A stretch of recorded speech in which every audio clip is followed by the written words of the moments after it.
मकान चाहे अमीर बनाए चाहे गरीब बनाए, नींव का मजबूत होना बहुत ज़्यादा ज़रूरी है। और अगर नींव मजबूत नहीं होगी तो आपको पता है क्या हो सकता है। दोस्तों, यही बात प्रतियोगी परीक्षाओं की तैयारी के लिए है। जब तक आप NCERT नहीं पढ़ोगे तब तक आपकी नींव मजबूत नहीं होगी, और बिना नींव मजबूत किए आप कितना ही मकान का अलंकार कर लो, पुस्तकों का श्रृंगार कर लो, परिणाम में थोड़ी सी दिक्कत रहेगी।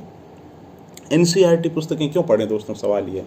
सबसे पहले तो है दोस्तों, NCERT में इतना आसान तरीके से सरल भाषा में समझाया हुआ है कि कोई भी समझ सकता है ना। जैसे भारत की अर्थव्यवस्था, आप एकदम मिश्रापुरी उठा लेंगे या बड़ी किताब उठा लेंगे तो आपको समझ में नहीं आएगा। अर्थव्यवस्था की जो NCERT की पुस्तक है वो चीज़ों को खोलती है। कैसे खोलती है वो बताती है। भारत की अर्थव्यवस्था है अंग्रेजी ज़माने के अंदर कैसी थी, आज़ादी के बाद में कैसी, हमने क्या क्या किया अर्थव्यवस्था को लेकर, कृषि में क्या किया, उद्योग में क्या किया, सेवा क्षेत्र में लेकर के क्या किया, बैंकिंग उद्योग कैसी है, कुटीर उद्योग धंधे क्या है, लघु उद्योग धंधे क्या है, बड़े उद्योग धंधे कौन कौन से, बहुउद्देश्य परियोजनाएं कौन सी, एक एक चीज़ को, बजट क्या है, बजट के ट्रेंड्स क्या है। मतलब भारत की जो अर्थव्यवस्था, और ये बात सिर्फ भारत की अर्थव्यवस्था के लिए नहीं है दोस्तों, आप इतिहास पढ़िए।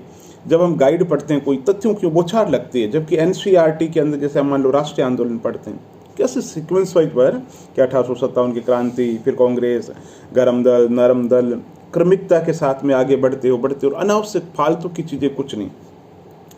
NCERT अपने आप में गीता है, उसका एक एक शब्द जो है वो आपके लिए रामबाण औषधि है। तो और दूसरा दोस्तों, NCERT ऐसी पुस्तक है जो पढ़ते समय झुंझलाहट नहीं आती। आपको ये नहीं लगता कि कोई तथ्य है ज़बरदस्ती थोपे जा रहे हैं, ये 1 2 3 4 5 6 50 तथ्य जैसे बाकी हम गाइड वगैरह में देखते हैं।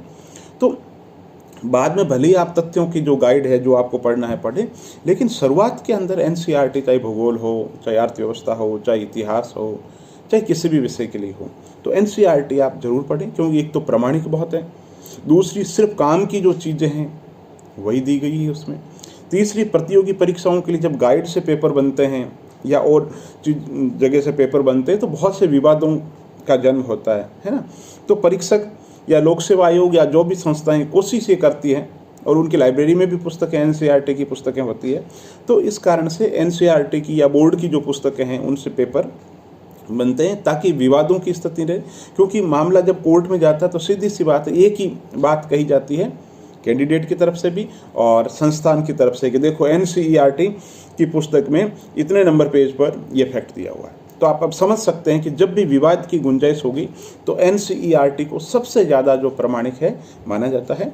इसलिए सिर्फ और सिर्फ NCERT पढ़ो, और NCERT रूपी जो आपकी नींव है वो जब बहुत मजबूत हो जाए तो आप फिर बाकी जो पुस्तकें पढ़ सकते हैं।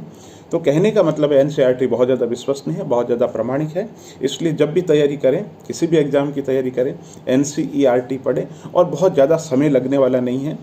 अगर आप नॉन स्टॉप पढ़ोगे है ना तो बहुत कम समय लगेगा। बहुत बहुत धन्यवाद।